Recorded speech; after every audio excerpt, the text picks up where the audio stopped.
Est-ce que c'est pas un peu dommage justement de perdre les identités pour faire une espèce de grand mix de tout? Moi, je pense que ce n'est pas dommage. Il faut laisser la liberté à qui le veut de faire évoluer sa musique ou de pratiquer sa musique traditionnelle telle qu'elle l'est. Voilà, moi c'est ce que je peux dire là-dessus. Alors, donc tu te sens plus ivoirien, français, maintenant que finalement tu t'es installé en France, enfin tu as posé pied en France en tout cas, ton cœur est en Côte d'Ivoire, comment tu te situes à titre personnel? Moi j'ai un grand merci à dire à la France. J'ai un super grand merci à dire à la France parce que c'est un beau pays, c'est un pays magnifique. Ma carrière a commencé par ici réellement, enfin a pris de l'essence ici, hein, d'envol ici. Mais mon pays reste mon pays. Je n'ai pas la nationalité française. J'ai gardé ma nationalité. Tout le monde me dit, mais Georges, vas-y, prends la nationalité française, tu sais, ça va te faciliter les choses pour le voyage. Il y a d'autres qui ont des nationalités françaises, mais quand on va à l'aéroport, quand ils montrent le passeport français, moi j'ai mon passeport ivoirien, je passe peut-être même plus vite qu'eux, parce qu'ils se posent des questions. Voilà. Bref, ça c'est un paragraphe. Mais je dis merci à la France parce que la langue est tellement belle, et puis comme je suis d'une colonie française, j'arrive à m'exprimer avec les mots, et du coup ma danse a pris beaucoup de sens. J'ai pu partager ma danse avec les Français qui m'ont donné, ils m'ont beaucoup donné, je me suis inspiré beaucoup de la France. Et leurs questions m'ont permis d'aller un peu plus loin dans ma recherche en tant que danseur, en tant que chorégraphe. Et je me sens ivoirien d'abord, avec un grand cœur pour la France. Est-ce que tu aurais des commentaires à faire justement sur la division il y a quelques années de la Côte d'Ivoire, sur les problèmes qu'il y a eu, toutes les guérillas internes, ces vents de révolte? Est-ce que tu aurais des commentaires à faire là-dessus? La division de la Côte d'Ivoire était un problème très très très profond, mais en même temps profond. J'allais dire aussi. Est-ce que c'est pas un faux pays finalement? Est-ce qu'on a voulu faire un pays avec des ethnies différentes et voilà, c'est pas une erreur? Non, je pense que c'est un pays qui a déjà ses ethnies déjà qui sont déjà là, et tout le monde vivait. Je ne sais pas si je suis trop jeune pour dire que est-ce qu'on vivait en harmonie avant que le pays soit colonisé. Mais ce que j'observe, c'est que cette division aujourd'hui, ce sont des intérêts personnels de certains. Ouais, comme très souvent en Afrique, quoi. Voilà. Ouais. Mais je ne sais même pas si ça part de l'Afrique, je ne sais pas. Mais je pense réellement que ce n'est pas un problème africain. La division de la Côte d'Ivoire, ce n'est pas un problème qui vient de l'Afrique, ou bien qui vient de la Côte d'Ivoire. Mais c'est un problème qui vient d'ailleurs. Je ne sais pas où, mais ça vient d'ailleurs, comme dans tous les pays. Parce que ce qui est intéressant, ce que j'assiste encore, et qui est regrettable, c'est qu'il y a des coups bas qui se font, et après on fait des grands reportages où on nous détaille comment est-ce que les margouilles ont été faits, comment est-ce qu'on a tué l'autre. Et là, on officialise ça à la télévision avec des grands reportages. Comment est-ce que la France ou bien les États-Unis et ceci, on le voit à la télévision. Ou la CIA ou bien ceci, ils ont fait ce coup, ils ont fait cela, ils ont fait cela. Et là, les gens sont fiers. Mais bon, donc pour moi, je dis qu'il y a un problème qui n'est pas clair. Voilà. Qu'est-ce que tu aurais comme espoir justement aujourd'hui pour la Côte d'Ivoire? Qu'est-ce que tu souhaites en tant qu'Ivoirien? Oh, moi je pense que la Côte d'Ivoire, c'est un super beau pays avec des gens. Depuis le temps que je suis retourné, ça fait maintenant 4-5 mois, j'assiste un peu. Ce que je vois, c'est qu'il y a une intelligence, il y a une évolution de l'intelligence des gens assez intéressant. Des gens maintenant qui ont des bagages, qui ont de la matière et qui sont prêts. Des diplômes, oui. Des diplômes et qui sont prêts à travailler. Et donc, ce que moi je souhaite à ce pays, c'est avoir un leader, qu'on donne les moyens aux leaders, qu'on leur fait confiance. Et puis, je suis sûr que ça va peut-être merder au début, ça va avoir beaucoup de difficultés, comme dans toute chose. Mais il faut le temps pour que les choses s'apparentent, pour que les choses soient à l'aise, et puis pour que les choses évoluent. Je trouve pas que finalement le continent africain dans son ensemble souffre toujours de l'invasion de ci ou de là et de l'exploitation de ses richesses, et que finalement on se demande quand le peuple africain pourra enfin profiter de ses richesses naturelles et de son patrimoine. Ben, vous savez, c'est difficile parce que vous pouvez être riche. Si votre richesse, vous n'avez pas les moyens de protéger cette richesse, vous êtes obligé, vous êtes condamné à partager de manière Alors on dit que l'Afrique est le continent d'avenir, parce que en fait, c'est le dernier continent qui possède toutes les richesses, les ressources minières et tout ce que la société a besoin de consommation. Donc c'est vrai que en fait, les Africains ont un véritable trésor sur leur sol, et seront-ils maîtres de leur trésor? C'est ce que je vous dis. C'est-à-dire que je pense qu'il faut qu'il y ait des partages égaux. Et c'est ce qu'il n'y a pas. C'est-à-dire que le pays qui possède cette richesse devient ouvrier.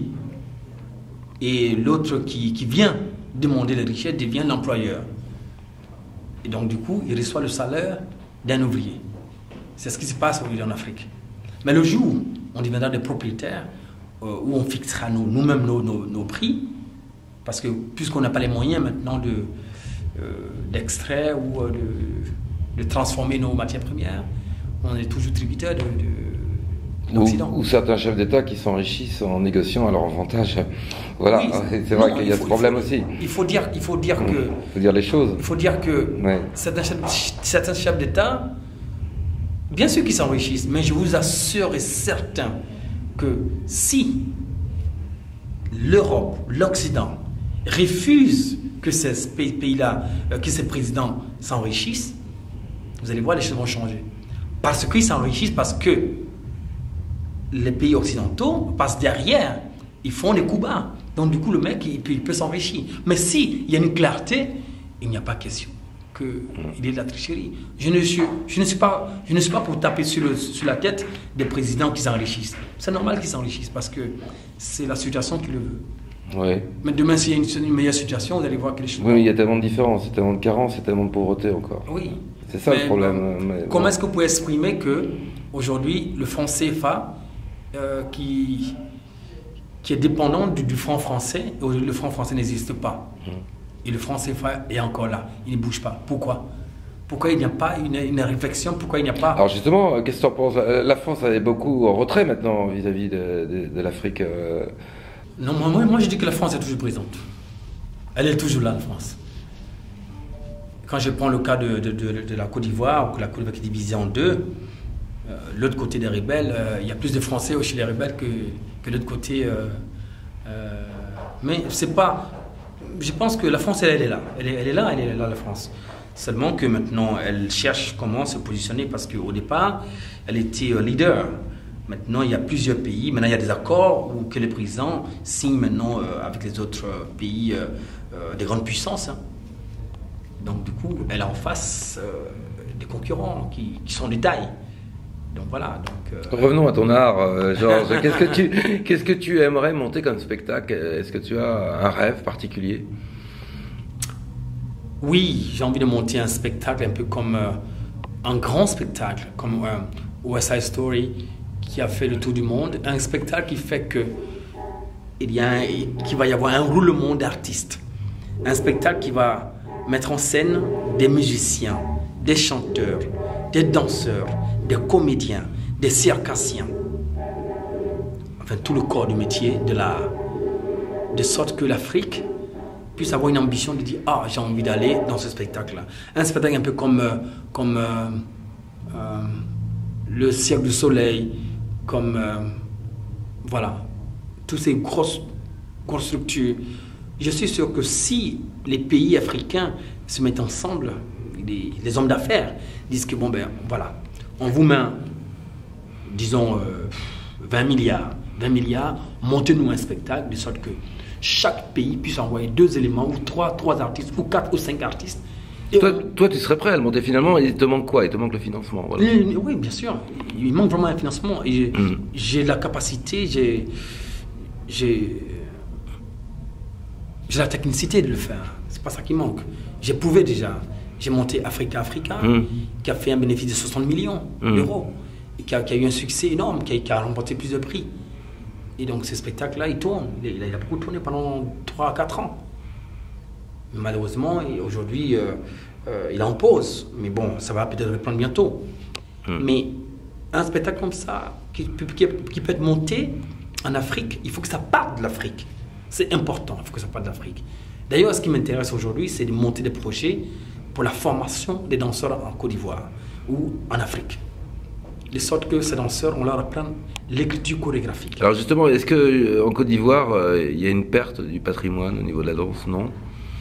En Côte d'Ivoire, on assiste un peu à une amertume, c'est-à-dire que les danseurs, les chorégraphes sont un peu en souffrance. Ils sont un peu en souffrance. J'ai parlé avec eux. On a fait une réunion avec près de 2000 personnes, 2000 danseurs, qui exprimaient vraiment leur dégoût vis-à-vis de la situation dans laquelle ils sont. Et pourtant, c'est des super beaux danseurs, une qualité de danseur incroyable. Mais il leur manque ces moyens-là. Il leur manque une possibilité de se former, de faire évoluer leur art. C'est ça qui manque. C'est le manque de moyens. Manque de moyens. Et puis aussi, même si on les forme, alors qu'est-ce qui va se passer? Ils vont vouloir venir en Europe. Parce qu'il n'y a pas une politique qui fait que les danseurs formés en Afrique vont pouvoir s'exprimer ou exercer leur métier. Donc, c'est pour ça que je propose un spectacle qui peut chaque année recruter des artistes de différents horizons, de différents corps, pour les intégrer dans le spectacle, pour qu'il y ait une espèce d'ambition. Ah, je me forme parce que j'ai envie d'aller dans ce spectacle, j'ai envie de danser un jour là-bas. Mais un spectacle qui est pour l'Afrique, en réalité, si vous voulez. Il y a des spectacles qui viennent d'Afrique. Il y a beaucoup de spectacles. Il y a l'Afrique du Sud qui envoie les gamboots, les African Footprints, ça c'est bien. Mais moi, je veux un spectacle africain. Quand je parle d'africain, c'est l'Afrique en général. Eh bien, on l'espère pour toi, Georges. Merci. Merci en tout cas. Merci beaucoup et que Dieu bénisse l'Afrique. Mais si je veux parler si vous voulez, de la Coupe du Monde. Ah oui, la Coupe du Monde. Mais moi, c'est un sujet qui me rend un peu fâché, mais bon, ouais. Non, pas au niveau des joueurs, hein. Peu importe. Peu importe. Pas de la Coupe du Monde parce que ce que moi j'assiste en tant qu'Africain, et ce qui est très intéressant aujourd'hui, c'est que toutes ces grosses compagnies, toutes ces grosses équipes sont tombées en Afrique. Pourquoi? On ne sait pas. C'est magique. Et ça, j'adore. Et moi, ce qui me choque, c'est le traitement des pauvres qui a été fait pendant cette coupe et qu'on a voulu cacher des touristes. Et voilà, quoi. Et c'est vrai qu'on se pose toujours la question, où est l'esprit Mandela? Est-ce un mythe? Est-ce un rêve? Moi, je pense que Mandela n'a rien à voir avec la souffrance des Sud-Africains. Je pense qu'on ne peut pas soigner une blessure qui a 3 couches en une fois. Je pense que l'Afrique du Sud, c'est une blessure profonde. Seul Mandela ne peut pas faire. Il faut qu'il y ait un deuxième Mandela, il faut qu'il y ait un troisième Mandela, il faut qu'il y ait un quatrième Mandela pour que les générations puissent oublier et s'orienter dans une nouvelle direction avec une cohésion, une harmonie. Oui, alors, puisque tu parlais de la Coupe du Monde, bon, tu as vu que la presse internationale s'est déchaînée sur l'équipe de France. Rappelons quand même que ce n'est qu'un jeu dans une arène, où on tape dans un ballon, qu'il y a des choses plus graves sur Terre, et que cet anti-français, cet esprit anti-français, notamment la presse américaine, je trouve assez déplacé. Rappelons quand même qu'ils sont à l'origine de la plus grosse catastrophe naturelle actuellement, des krachs financiers, et aussi de beaucoup de malheurs en Irak. Donc je trouvais ça assez déplacé. Je ne sais pas si tu es d'accord avec moi, mais tout ce déchaînement de la presse étrangère par rapport à quelque chose quand même qui n'est pas très important. Il faut le rappeler, c'est le football, c'est pas la vie, c'est pas l'argent, c'est pas la condition pour les gens, quoi, non? Moi, je pense que le problème, il est simple. Hein. C'est quand même le seul domaine jusqu'à présent qui n'a pas été touché par la crise. Ouais. Donc voilà. Donc c'est juste une espèce de règlement de compte comme ça. Tout à fait. Par rapport au football, qui est intouchable, on va dire. Voilà, qui est intouchable. Merci Georges. Merci beaucoup. À bientôt. À bientôt.